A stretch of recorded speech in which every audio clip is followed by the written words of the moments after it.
Welcome to Regulate This, a really unfiltered podcast. Are you tired of not knowing what you don't know? Well, believe it or not, you're not alone because many of you don't know what's going on. So I get it. You don't know what you don't know, but you'll know today. Are you leaving money on the table?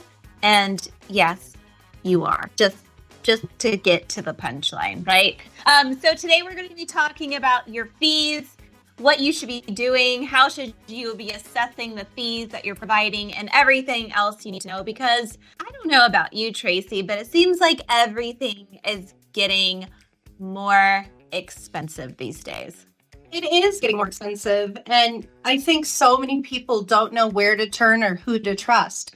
There are so many options out there, and everybody says they're being transparent. But is that reality? What are you seeing, Leila, when people come to our organization needing help to determine if they're in compliance or not? When you do billing reviews and you do some of those assessments, how transparent are advisors being or firms being with their fees?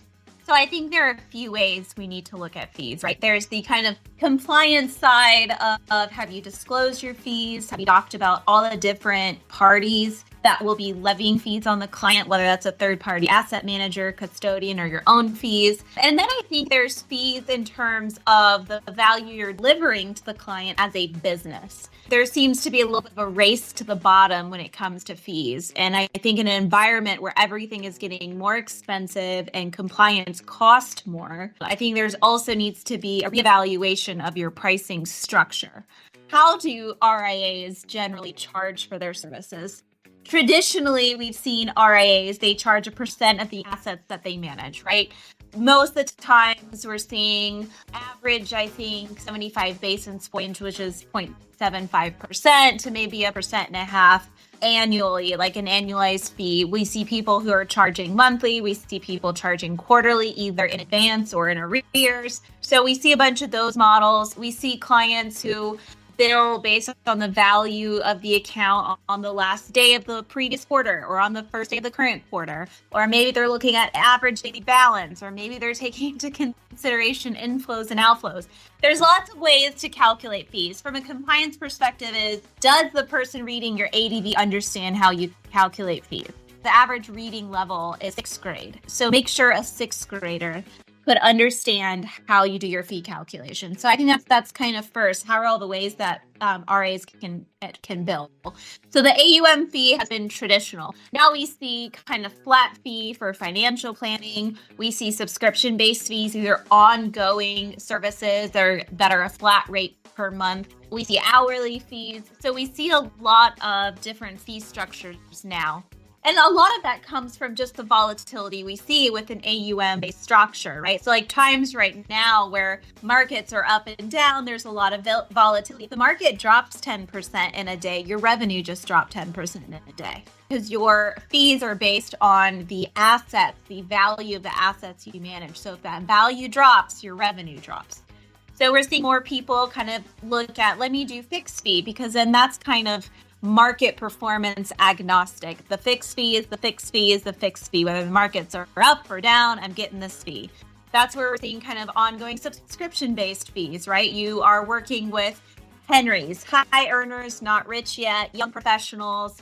They can't necessarily afford a big hefty fee, or they don't necessarily have all the assets. They're growing. So that's something where you can do financial planning. You can do something ongoing, helping them with budgeting, paying off debt, paying off student loans. So there's a lot more ways in which RAs are now charging for their services, and frankly, a lot more services they're offering as well. My question is, what if you have a mix of clients? Is there a standard that you have to go by for everybody, or can you mix and mingle how you're determining the way in which you'll charge fees to clients?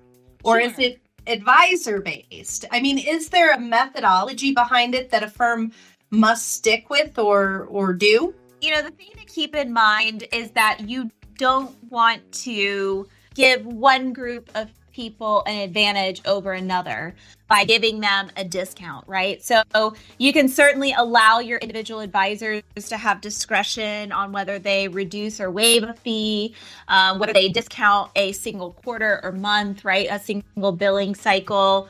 Maybe they just write off the initial billing cycle because they're coming in midway through the billing cycle. So advisors have that discretion, but you really want to make sure there's some sort of standard methodology, right? So you can offer discounts if it's family and friends, for example. Someone who is younger, doesn't have the assets, it's not going to be as much work because there's not much to deal with. Maybe they get a price discount, right? You want to look at the complexity of the portfolio. You want to look at the demands on your time. There's variables like this that could be consistently applied to every type of client. It's not Millionaire Matchmaker, right? I don't know if you guys have seen that show where it's like, oh, I really prefer like the cute little blondes. So I'm going to give all the cute little blondes the discount and not the cute little brunettes like us, Tracie. So that you can't do. But if you have a consistent way of determining if someone should get a more advantageous fee, so a discount, or someone should frankly be charged a higher fee, right? Because it's a more complex portfolio. It's a family trust. They have tens or hundreds of millions of dollars. You're dealing with real estate assets. You're dealing with a bunch of different beneficiaries. You're dealing with multiple accounts. You might be offering family office style services to them. That's going to be more complex than the 25-year-old kid fresh out of college trying to pay off their student loans. Let's say that I'm the CCO. This firm has made me their CCO. They have 100 advisors in this firm that I have to make sure are doing the things that we say that we're doing or not doing the things we say we don't do. So let's say that I have, out of my advisors, the majority of them are good actors. They're doing everything as we've put forward. They understand that some accounts are more complex than others, so some might have higher fees than others based on the time and effort that it takes for us to be able to do those things. They understand that other people might be simple, less complex, and likely based on the methodology might have lower fees. They understand that there's a friends and family discount that has to be applied according to the policy. And I have one or two advisors, just one or two, that play fast and loose. They really want to do a good job of getting sales in the door. And sometimes they're applying that friends and family discount liberally. The person is definitely not family, and friend would be a vast overstatement. These people are likely mere acquaintances at best. So if I think that they're being overly broad with the application of the friends and family discount, perhaps not charging fees or even being more egregious with some than others, and not applying it according to our standards, what happens if I do nothing as the CCO? One of the things that firms have to keep in mind is that during your next regulatory exam, the regulators are going to ask for your client data. They're going to ask for their names, their account information. They're also going to be asking for billing. They're going to pool the value of those accounts, how large they are, the number of accounts that they have with your firm. And they're going to start comparing and contrasting. They're going to look at if we have this married couple and they're 65 years old, and they're already retired, and together all of their accounts are valued at $5 million, and they're being charged 1%. And then we have another married couple over here that is same kind of profile, similar age, similar account values, right? They're being charged 75 basis points. The regulator is going to ask why. What's the difference? Because from everything we can see, number of accounts, complexity of the portfolio, the married couple, their age, their goals, they all seem very similar. So why is one getting charged 1% annually, one's getting charged 75 basis points annually? And you have to have a basis for that. And that's where, if the regulators are going to ask it, you better be prepared to answer it, which means you should actually be doing this testing yourself. You should, on a regular basis, our team does it monthly, go and pull the billing, review it, and start identifying, are there instances where there's a vast difference between advisors, right? So if you give your advisors discretion to reduce or waive fees, And we want to see if there's a huge difference between, even if your advisors don't necessarily have that discretion, what's happening between the different client types that are very similar. So this is the case when your fees are, say, a range rather than a fixed or blended tier schedule. If it's a range, that means you can kind of pick and choose what in that range to charge someone. So that should be part of your testing, I think on monthly, at least a quarterly basis, where you're doing these comparisons and making sure that similar clients are being charged similarly. Now, of course, if it's your mama, I hope you're not billing your mama at all. If your mama and your daddy are 65, have 5 million, they're similar, it would make sense why they get no charge and this other couple does, right? Because it's your mama and your daddy. That makes sense. But where there isn't any discernible difference and there isn't something like that that's clear cut, then you have to have a basis to why they're being charged differently. Do we have to keep any formal records of that? Or would it be best practice, perhaps, to have some type of a log or something where we're acknowledging when something is outside the parameters of what is considered average or normal? Because I'm telling you, Leila, I can't remember sometimes what I did last week. How in the heck am I going to know when an auditor comes in what Johnny Advisor told me in February that they did for a one-off client when it's now, the end of the year and I'm being audited? No, I hear you. So, if it's not documented, it never happened, right? And, especially this time of year with Passover coming up, I'm a big fan of the Charles Heston 10 Commandments movie. And so I would say what Pharaoh would say, let it be written, so let it be done, right? Make sure it's written. If you're going to go through the time of conducting an analysis, comparing similarly situated accounts and clients, then document that review. Because if it becomes a question, to your point, a year, 2 years down the road, you're not going to remember what the hell you reviewed or what analysis you did or what conclusions you drew. So it's important, whether it's a log, a document, a form you submit through your compliance technology, you want to make sure it is documented. Oh my gosh, that makes so much sense too, because if you use some formulaic approach where you're using, I'm going to use a 4-letter word here, math. If you use math, we lawyers don't like the word math, but if you use math, it would be important to document it because you want to be consistent in your approach to the way that you're also checking it. So if I use this type of formula for this client and a different formula for another, it would be really hard to recreate that wheel. Whereas if I have it documented and I know the approach I took, I could be consistent with the way that I examine and analyze things moving forward and be able to show that consistent way of doing it. Also, if heaven forbids something happens, I can give myself a negative and a positive. Me being the CCO, let's say I get in a situation where I have to get an emergency surgery. I need an appendectomy and I'm going to be out for 6 weeks. If somebody else is filling in for me, they're going to be able to see how I'm doing this, what approach I'm using.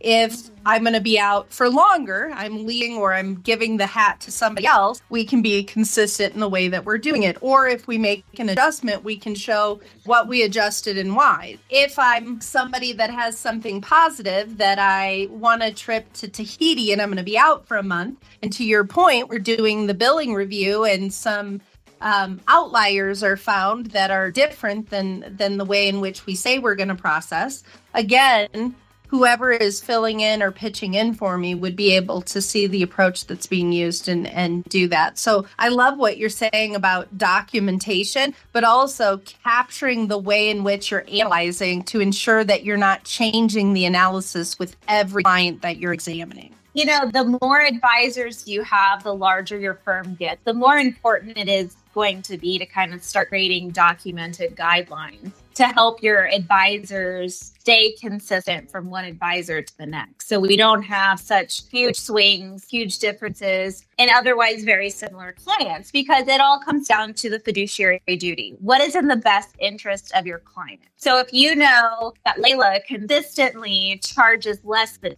Tracie, is it in the best interest of the client to consistently give that new clients to Tracie, right? Say Tracie is a newer advisor. She needs to build her book of business. But if she's going to be more expensive than me, are you really fulfilling your fiduciary duty by assigning that client to Tracie? If otherwise the services are similar, and the way they would be treated, the attention they would get is very similar, why the difference? So consistency is key. It's really important to kind of maintain consistency even where advisors have discretion. Really good points there. And, right now, I know something we're seeing a lot in the market is that there are a lot of companies that are being obtained through merger and acquisition. There are a lot of entities that are joining together. And so advisors are coming under a different umbrella. So what once was considered maybe their standard or their norm may now be different if they're being acquired by another firm.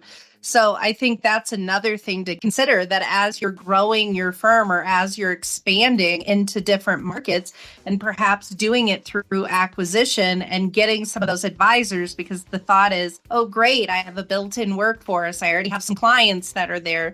All of those good things that you get from merger and acquisition. There's also stuff that you need to train. There's also stuff that you need to examine with those new advisors that are new to you, because what they might have done customarily before could be a very big departure from the way in which you want to conduct business. So also making sure that as you're growing your firm and as you're obtaining new clients and new advisors, that they understand what they might have done somewhere else may not be adequate for what you do. Very true. I mean, I think the other thing we have to look at is kind of that second bucket, right? So we kind of talked about the compliance side. I think you do still have to look at that second bucket of like, what is the value of your services? Are you charging enough? Because frankly, running your business has become more expensive, right? You've got more technology you're having to implement. And regulators are expecting that you implement technology to streamline certain functions in your business. Why? Because there's so much more technology out there now, and they cover a range in terms of expense. So you've got archiving tools that are really expensive. You have archiving tools that are much more economical. But the expectation from the regulators is that there's so much technology now that you're actually implementing it to streamline your operations, do a better job of tracking and documenting this kind of testing and review that we're talking about. And yet I see so many advisors trying to distinguish themselves from the competition by lowering prices. Well, if it's become more expensive to run your business and you're having to deliver more value to be competitive, why the hell would you cut your prices? You're shrinking your profit margin. You're working harder for less, and for what? The value doesn't come from, you lowering your pricing. The value comes from the service you deliver. So right. What are ways in which you can improve your service or add more value to justify the price? Don't go down. If anything, advisors should be increasing pricing. Think of what a slap in the face that is to your client. I've been charging this fee for this amount of time. My business model is becoming more expensive and it's costing more money to be able to do similar things. But now all of a sudden, I'm going to slash my prices to try to get clients in. So does that mean that I've been overpaying this whole time? I think as a client that's stuck with you, that would be one thing. And quite frankly, the second thing is if you don't see the value in your service and you don't see the value in your business model, nobody's going to see it. And if you think by reducing those things, you're going to get more people in the door, the truth is, are you going to get more people? Are you going to get better clients? Are you upgrading clients? Or are you lowering your standard to get as many people in as you can? And you're going to get a lot of squeaky wheels. You're going to get a lot of people that want to pay as minimally as they can to get as many results as possible and get as much as they can out of you, and have to give as little as possible to you. That's not a winning recipe. That's setting yourself up for failure. It's setting yourself up for client complaints. It's setting yourself up for people constantly being demanding and needing more time and attention. It's setting yourself up for failure. Failing to plan is setting yourself up for failure. So by not examining those things, by not evaluating those things, by thinking the quick fix is to just slash prices, you're slashing your business. And that's something to really consider. And technology, like you said, is something to consider as well. And that's why next time we're going to discuss cybersecurity and the horrors that follow. Dun, dun, dun. That's right. So here we are talking about implementing more technology, but that comes with its own set of headaches. So next episode, we're going to be talking about cybersecurity, not only what you should consider from a business perspective, but of course, always with compliance in mind. So be on the lookout for that episode, especially with cybersecurity, always in the top 5 of the SEC's list of priorities every fiscal year. So tune in to Regulate This on Spotify, Apple, or wherever you get your podcasts. So stay informed, stay compliant. Let's regulate this together.